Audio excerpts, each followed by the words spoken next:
राम राम जी सभी को। स्वागत करते हैं आपका आपके अपने YouTube चैनल मोर ग्रुप एकेडमी में।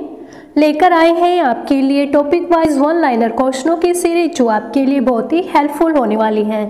आज का हमारा टॉपिक है योगा से वेरी इंपॉर्टेंट क्वेश्चनों को लेकर आए हैं सिर्फ आपके लिए। तो शुरू करते हैं आज की हमारी वीडियो को। फर्स्ट क्वेश्चन है, धनुष जैसी मुद्रा से संबंधित आसन कौन सा है? तो उसका नाम है धनुरासन। किस आसन में रीढ़ को इस प्रकार टेढ़ा किया जाता है कि शरीर अर्धचक्रीय मुद्रा में आ जाए? तो उसका नाम है चक्रासन। सिंह के दहाड़ने वाली मुद्रा से संबंधित आसन कौन सा है? तो इसका नाम है सिंहासन। शेर के दहाड़ने वाली मुद्रा से संबंधित आसन का नाम सिंहासन है। कौन सा आसन महान योगी मत्स्येंद्र की देन है? तो ये है, तो इसका नाम है मत्स्येंद्रासन। शरीर को अर्धचंद्राकार मुद्रा प्रदान करने वाला आसन कौन सा है? तो इसका नाम है अंजनेयासन। किस आसन में शरीर की मुद्रा एक मुर्गी के समान है? तो उस आसन का नाम है कुक्कुटासन।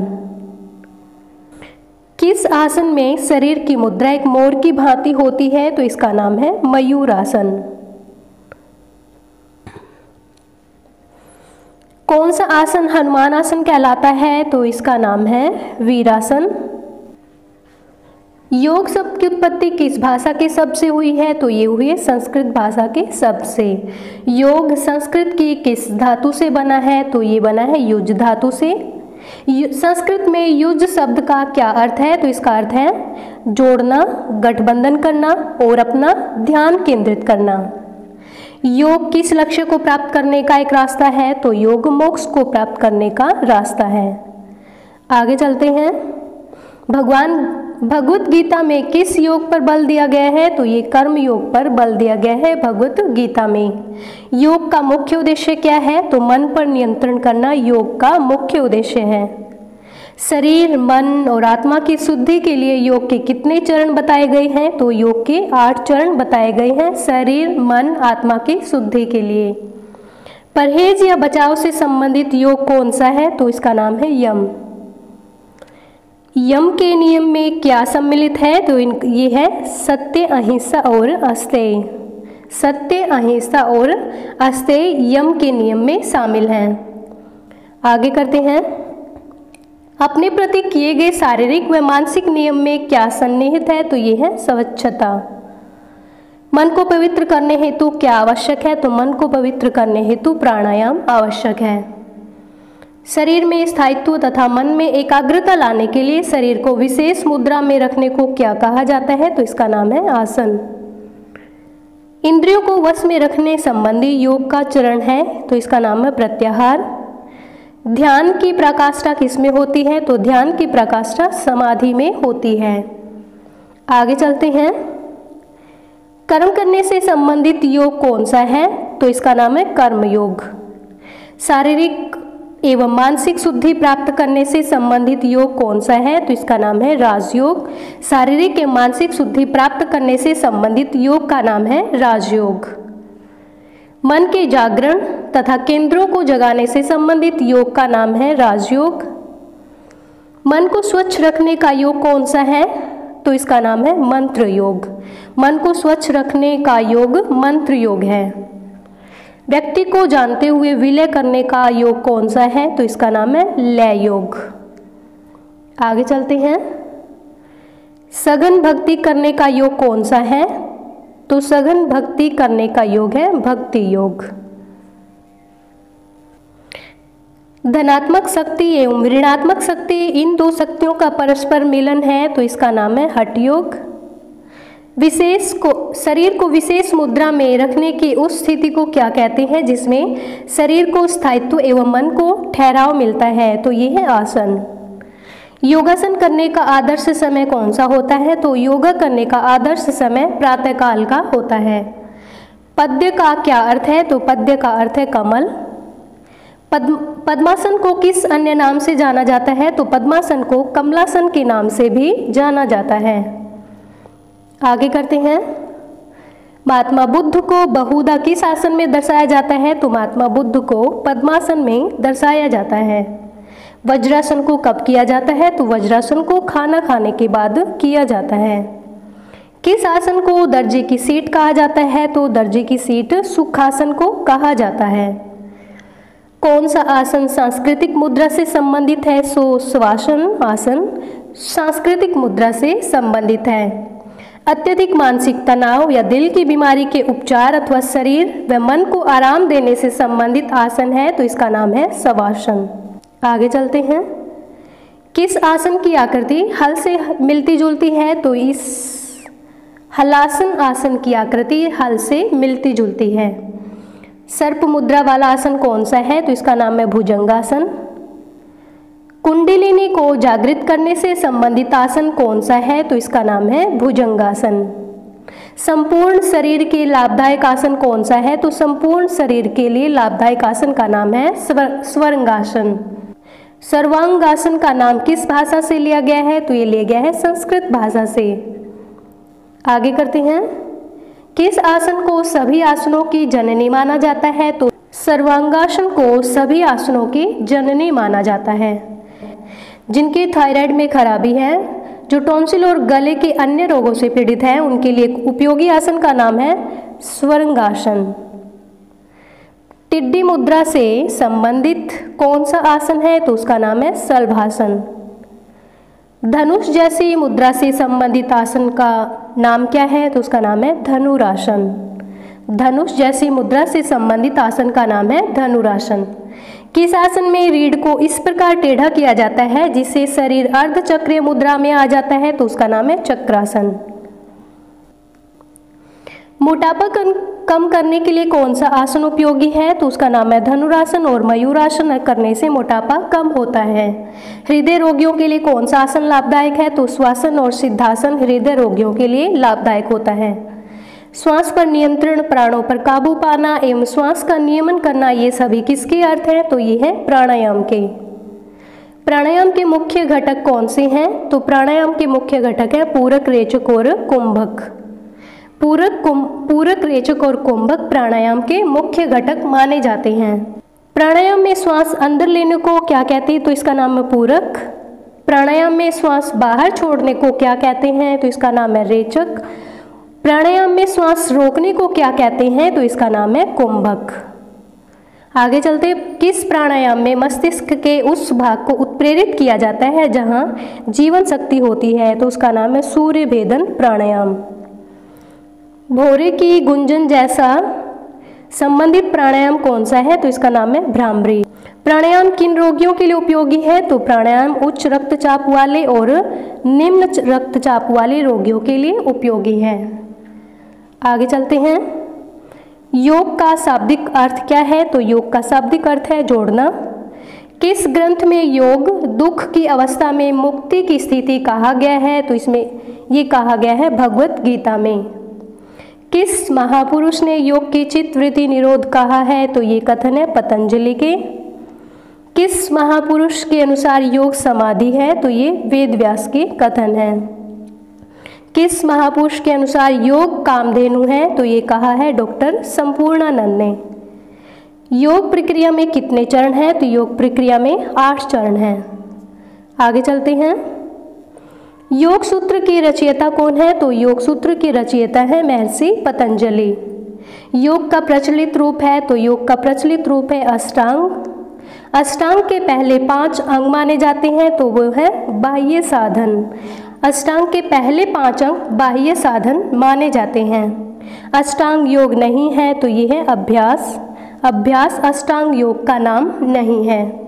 यम, नियम, आसन, प्राणायाम, प्रत्याहार, ध्यान, धारणा, समाधि, ये हैं अष्टांग योग के अंतर्गत आते हैं। ये सभी योग के 8 विभिन्न अंगों में से अंतिम 3 माने जाते हैं आंतरिक साधन। अष्टांग योग के अंतिम 3 अंग आंतरिक साधन माने जाते हैं। प्रत्याहार अष्टांग योग का कौन सा अंग है? तो ये है 5वां। आगे चलते हैं। ये किस महापुरुष ने कहा है कि योग वह पुरातन ग्रंथ है जो व्यक्ति को अंधेरे से प्रकाश में लाता है? तो ये कहा है सर्वपल्ली राधाकृष्णन ने। सर्वपल्ली राधाकृष्णन ने कहा है कि योग वह पुरातन ग्रंथ है जो व्यक्ति को अंधेरे से प्रकाश में लाता है। आगे करते हैं, योग शब्द की उत्पत्ति संस्कृत के किस धातु से हुई है? तो ये युज धातु से हुई है योग शब्द की उत्पत्ति। किसके मतानुसार जीव और आत्मा के मिलन की संज्ञा ही योग है? तो ये वेदांत के अनुसार है। किस महापुरुष ने कहा है संसार सागर से पार होने की युक्ति को ही योग कहते हैं? तो ये योग विशिष्ट ने कहा है। योग किस देश की सबसे प्राचीनतम विद्या है? तो ये हमारे भारत की प्राचीनतम विद्या है। महर्षि पतंजलि ने योग दर्शन में 195 योग सूत्रों की रचना की है, जिन्हें किन 4 अध्यायों में बांटा गया है? तो ये अध्याय हैं समाधिपाद, साधनापाद, विभूतिपाद और कैवल्यपाद। आगे चलते हैं, हर्निया रोग में लाभदायक आसन का नाम है? तो ये है धनुरासन। हर्निया रोग में धनुरासन लाभदायक होता है। रक्तचाप में कौन सा आसन सबसे लाभप्रद है? तो इसका नाम है स्वासन। पद्मासन, वनमुक्तासन, भुजंगासन, शलभासन मुख्य रूप से किस रोग में लाभकारी हैं? तो ये सभी पेट की बीमारियों में लाभकारी होते हैं। धनुरासन, शलभासन, सूर्य नमस्कार आसन मुख्यतः किस रोग में फायदा पहुंचाते हैं? तो ये मधुमेह रोग में फायदा पहुंचाते हैं। प्राणायाम में मुख्यतः कितनी क्रियाएं होती हैं? तो ये 3 होती हैं। प्राणायाम में मुख्यतः 3 क्रियाएं होती हैं, पूरक, कुंभक और रेचक। प्राणायाम में मुख्यतः कौन सी क्रियाएं होती हैं? तो इनका नाम है पूरक, कुंभक और रेचक। प्राणायाम में श्वास का खींचना क्या कहलाता है? तो ये कहलाता है पूरक। प्राणायाम में श्वास का खींचना पूरक कहलाता है। आगे चलते हैं, प्राणायाम में भरे हुए श्वास को भीतर ही रोकना क्या कहलाता है? तो उसका नाम है कुंभक। श्वास को बाहर निकालना कहलाता है? तो इसका नाम है रेचक। श्वास को बाहर निकालना रेचक कहलाता है। प्राणायाम के अंतर्गत कुंभक के कितने भेद माने गए हैं? तो प्राणायाम के अंतर्गत कुंभक के 7 भेद माने गए हैं। कुंभक का भेद नहीं है तो ये इसका नाम है यज्ञ।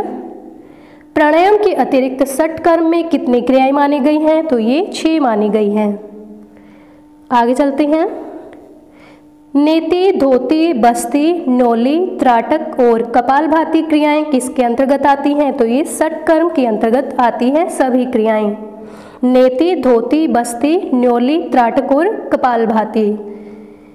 आगे चलते हैं, धोती क्रिया के वार्धोती रूप को क्या कहा जाता है? तो इसका नाम है कुंजल। प्राणायाम में श्वास वायु को कितनी देर शरीर के अंदर रोकना पड़ता है? तो श्वास भरने में लगे समय से 4 गुना श्वास को अंदर रोकना पड़ता है। योग के किस चरण में ज्ञानेंद्रियों पर नियंत्रण किया जाता है? तो उसका नाम है प्रत्याहार। प्रत्याहार में ज्ञानेंद्रियों पर नियंत्रण किया जाता है। योग नियंत्रण के किस चरण में श्वास नियंत्रण की साधना की जाती है? तो इसका नाम है प्राणायाम। आगे चलते हैं, योग के किस चरण में शरीर की स्वच्छता, संतोष, संयम, अध्ययन और भगवान के प्रति भक्ति बताई है? तो ये नियम में बताई गई है। योग के किस चरण में ध्यान एवं एकाग्र का अनुभव करवाया जाता है? तो ये समाधि में कराया जाता है। समाधि में ध्यान एवं एकाग्र का अनुभव करवाया जाता है। बस्ती क्रिया कितने प्रकार की होती है? तो इनका नाम है जल बस्ती, पवन बस्ती, सेख प्रलाक्षण क्रिया। रक्तचाप के उपचार हेतु कौन सा आसन लाभदायक है? तो इसका नाम है स्वासन और मयूरासन। किस आसन में शरीर की मुद्रा एक मोर के समान होती है? तो ये होती है मयूरासन में। डायबिटीज के लिए कौन सा आसन उपयोगी है? तो डायबिटीज में हल्लासन, चक्रासन और मत्स्यासन। सूर्य नमस्कार, गोमुखासन, पश्चिमोत्तानासन और स्वरंगासन ये आसन उपयोगी हैं अस्थमा के रोगियों के लिए। कब्ज और बवासीर के लिए कौन सा आसन उपयोगी होता है?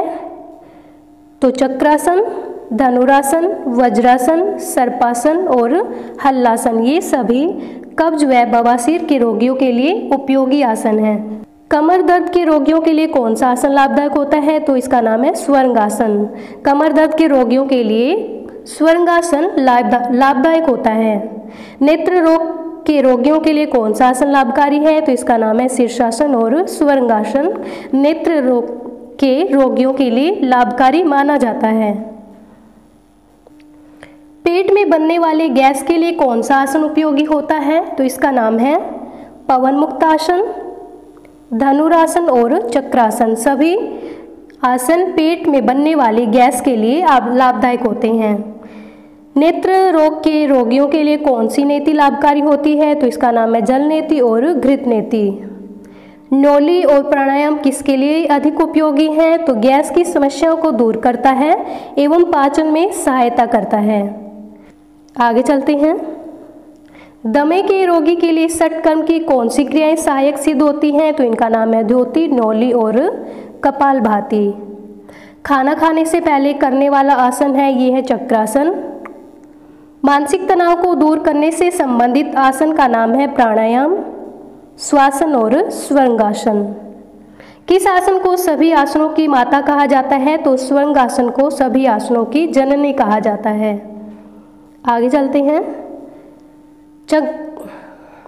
चक्रासन, गर्भासन, मयूरासन, पश्चिमोत्तानासन आदि किसमें सहायक होते हैं? तो ये होते हैं मोटापा घटाने में। पद्मासन का दूसरा नाम क्या है? तो पद्मासन का दूसरा नाम है कमलासन। अर्थ, काम, धर्म तथा मोक्ष क्या है? तो ये है मानव जीवन के 4 उद्देश्य। योग में समाधि किसे कहते हैं? तो चित्त को स्थिर करना समाधि के अंतर्गत आता है। आगे चलते हैं। गौतम बुद्ध के चित्र में उन्हें कौन से आसन में दिखाया गया है? तो ये दिखाया गया पद्मासन में। गौतम बुद्ध को चित्र में पद्मासन में दिखाया गया है। हिंदू धर्म में ईश्वर प्राप्ति के 3 मार्ग हैं, ज्ञान, कर्म और भक्ति।